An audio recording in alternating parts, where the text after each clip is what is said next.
میں سید ہوں مگر پھر بھی یہ بات کہہ رہا ہوں، اگر ایک جوتا مل جائے تو میں اپنے کفن پہ بلکہ اپنے سینے پہ رکھ کے سو جاؤں گا۔ کون بیٹی؟ وہ بھی تو قوم کی ایک بیٹی تھی جس کا بیان ابھی آیا تو پوری دنیا کی بے حیا عورتوں کے ضمیر کو جھنجھوڑ کے رکھ دیا۔ انہوں نے کہا ہم رات کو جب سوتے ہیں تو ہم جو ہے وہ اپنا برقع اوڑھ کے ابایا اوڑھ کے سوتے ہیں۔ تو کسی نے پوچھا رات کو تو کوئی ابایا نہیں اوڑھتا، رات کو کیوں سوتے وقت آپ جب برقعے میں سوتی ہیں؟ کہ اس وجہ سے جب صبح کو رات کو بم گرتا ہے اور کبھی کبھی رات کو سوتے ہوئے رہ جاتے ہیں لوگ، تو ہم اس وجہ سے برقع اوڑھ کے سوتی ہیں کہ کہیں ایسا نہ ہو کہ ہمارا جب جسم صبح کو نکالا جائے تو بے پردہ ہو۔ پردہ اوڑھ کے سوتے ہیں تاکہ صبح کو جب جسم نکلے تو بے پردہ نہیں ہونا چاہیے۔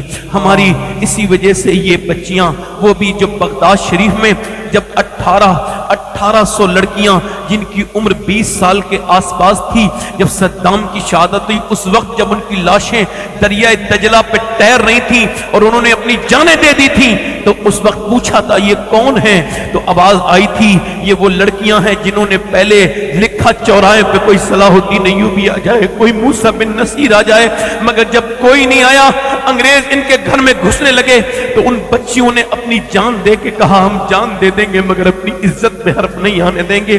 ایک وہ بھی بیٹیاں تھی اور ایک یہ بھی بیٹیاں ہیں جو غیر مسلموں کی بائک پہ گھومتی ہیں، بدتمیز بچیاں، یہ بھی بیٹیاں ہیں، دونوں میں فرق تربیت کا ہے۔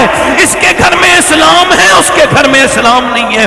اللہ کے رسول نے جب 5 کی 5 آیات نازل ہوئی اقرا والی، تو کسی مرد کو نہیں بلکہ اپنی بی بی خدیجہ کو سنائی۔ حضور جانتے تھے میں خدیجہ کو سناؤں گا، خدیجہ اپنی بیٹی فاطمہ کو سنائیں گی اور فاطمہ زینب کو سنائے گی، اور زینب جب قرآن کربلا میں پڑھے گی تو دنیا میں تاریخ لکھ۔ واہ واہ واہ واہ، نعرہ تکبیر، نعرہ رسالت، فیضان شہدائے کربلا، عرس مقدس۔ بہت خوب، بہت آج لڑکے بگڑ رہے ہیں، تبدیلیاں۔ میں آپ سے پوچھتا ہوں یہ جو موبائلوں کو اپنے بچے کے روتے پہ دے دیتی ہیں عورتیں، معلوم ہے یہ کتنی بڑی کرائم کر رہی ہیں؟ آپ کو تو خبر بھی نہیں، ان بےہودہ عورتوں کو بھی خبر نہیں ہوگا جو اپنے بچے کے رونے پر بچپن میں موبائل دیتی ہیں، ان کو یہ بات خبر ہی نہیں ہوگی۔ میں بتا رہا ہوں ابھی کیمبرج یونیورسٹی جو دنیا کی مانی ہوئی یونیورسٹی، انہوں نے کہا ہمارے تجربے کے اعتبار سے جو عورتیں اپنے بچے کے روتے وقت موبائل دیتی ہیں یا ویڈیو گیم، یہ اپنے بچوں کو موبائل نہیں دیتی، ڈرگس دے رہی ہیں، زہر دے رہی ہیں، ان کے بچے انقریب پاگل ہو جائیں گے۔ اور یہ ہوا بھی کرناٹکا میں، ایک بچہ پاگل ہو گیا۔ اب جب وہ پاگل ہوا تو اسپتال میں اس کو چیک اپ ہوا، ڈاکٹر نے کہا تیری ماں کہاں ہے؟ کہنے لگا میری ماں اس PUBG گیم کے اندر ہے۔ تیرا باپ کہاں ہے؟ میرا باپ بھی اسی گیم کے اندر ہے۔ میرے بھائیوں ذرا غور تو کرو، ماں رو کے بولی میرے لاڈلے میں تیری ماں کا نہیں، تو میری ماں۔ میری ماں تو وہی ہے جو میرا وقت میرے ساتھ ٹائم اسپینڈ کرتی ہے، میرے ساتھ رہتی ہے، مجھے وقت دیتی ہے، وہی میری ماں ہے۔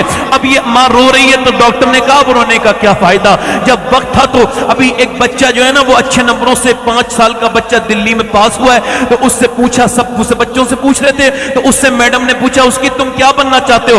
بچہ کہنے لگا میں اسمارٹ فون بننا چاہتا ہوں۔ کہا کیوں؟ کہا اس وجہ سے بننا چاہتا ہوں کہ میری ماں اور میرے باپ مجھ سے زیادہ موبائل کو وقت دیتے ہیں اور میں ایک طرف بیٹھا رہتا ہوں، میں موبائل کو سے زیادہ دلچسپی نہیں رکھتا، تو میں سوچ رہا ہوں اگر موبائل بن گیا تو میرا باپ مجھ سے محبت تو کرے گا۔ ان لوگوں کو کیا پتا کہ باپ جب اپنے بیٹے کو سینے پہ بٹھالتا ہے تو جتنی بھی اس کو تکلیفیں ہوتی ہیں اللہ تبارک و یہ اسٹریس کم کرنے کی بہترین دوا ہے۔ بچے کبھی آپ تناؤ کے ساتھ گھر میں آئیے اور بچے سینے پہ آپ کے کودنے لگے، سارا تناؤ دور ہو جاتا ہے، ساری پرابلم دور ہو جاتی ہے۔ مگر بندے کو اس طرف خیال نہیں، وہ اس طرف سوچتا نہیں نعمت خدا کتنی بڑی ہے بچے، مگر عورتوں کو بھی اس کی پرواہ کوئی نہیں۔ میری بیٹیاں سنیں، اعلیٰ حضرت فرماتے ہیں اگر عورت اپنے بچے کو دودھ پلائے اور دودھ کے ساتھ نبی پر درود بھی پڑھنے لگے، اللہ اس کے بچے کو عاشق رسول بنا دے گا، اللہ اس کے بچے کو عاشق رسول بنا دے گا۔ سیدی سرکار اعلیٰ حضرت فرماتے ہیں اپنا بچہ بچہ جب آپ کا 5 سال کا ہو جائے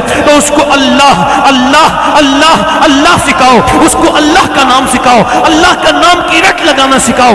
اچھا دیکھیں آپ، امام محمد غزالی نے ایک بڑی محبت خوبصورت بات لکھی ہے۔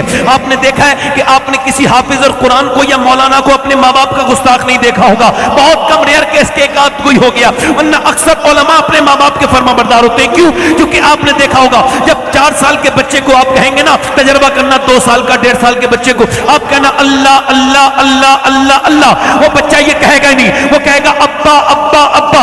آپ کہیں گے اللہ تجربہ کرنا، میں نے تجربہ کیا ہے، وہ کہتا ہے اللہ اللہ۔ امام غزالی کہتے ہیں وہ کہتا ہے ابا ابا۔ اب آپ کہہ رہے ہیں اللہ اللہ اللہ، وہ کہتا ہے ابا ابا۔ امام غزالی کہتے ہیں وہ کہتا نہیں ہے، اس سے اللہ کہلواتا ہے دیکھ تو نے اسے میرا نام سکھایا ہے تو میں نے اسے تیرا نام سکھا دیا۔ پیچھے والے تو بولو، پیچھے والے تو بولو بھائی۔